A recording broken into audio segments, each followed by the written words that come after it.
9:00 na, wala pa itong karakong ito. Talagang hindi madisiplina itong inaanak ko. Puro babaeng inaatupa. Kung may sobra, hindi ka man lang mapukul ng isa. Dong!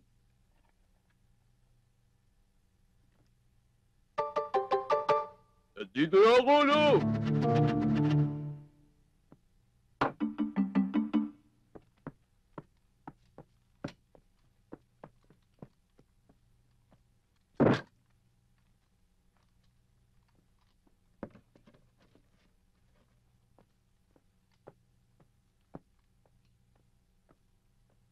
Pasensya na kayo, no? Ngayon lang ako. Hindi, mabigat to eh.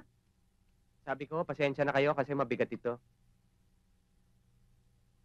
Alam mo ba kung anong oras na? Huh.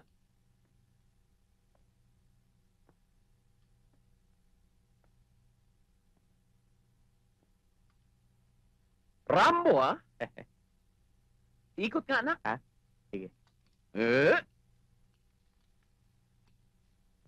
Sa lahat ng Rambo, ikaw ang una, no? Bakit mo pinakialaman yung gamit ko? Sabi nyo kasi magta-target shooting tayo eh. Magda-target shooting nga, hindi tayo pupunta sa... Hindi mo ba ito ang ginagamit? Hindi! Ito! Ay, ang liit. Tanggalin mo yan! Dali!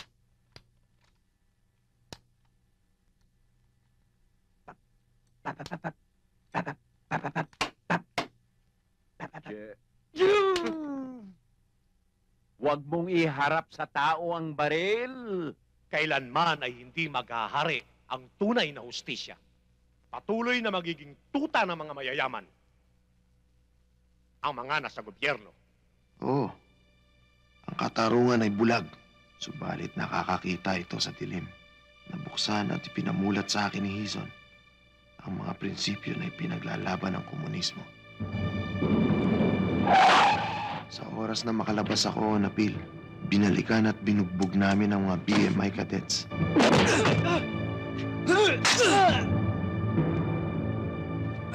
Nakasaksak na naman ako at muling nakulong. Tol, anong gusto mong gawin ko? Bumaba ka Maynila. Puntahan mo si Papa. O kaya yung ninong ko, si Speaker. Sabi mo kailangan kong tulong.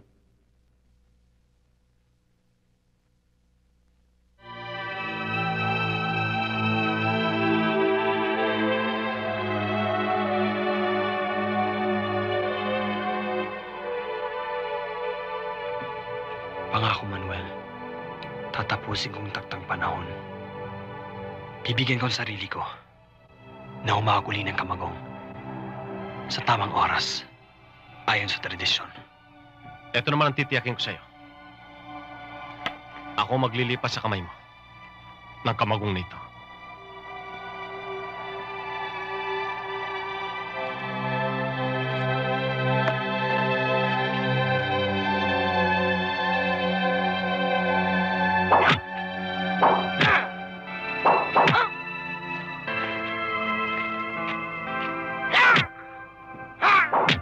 Sino mang gustong maging dalubhasa sa arnis kamagong ay marapat lamang na maging sintigas ng kahoy na yaon.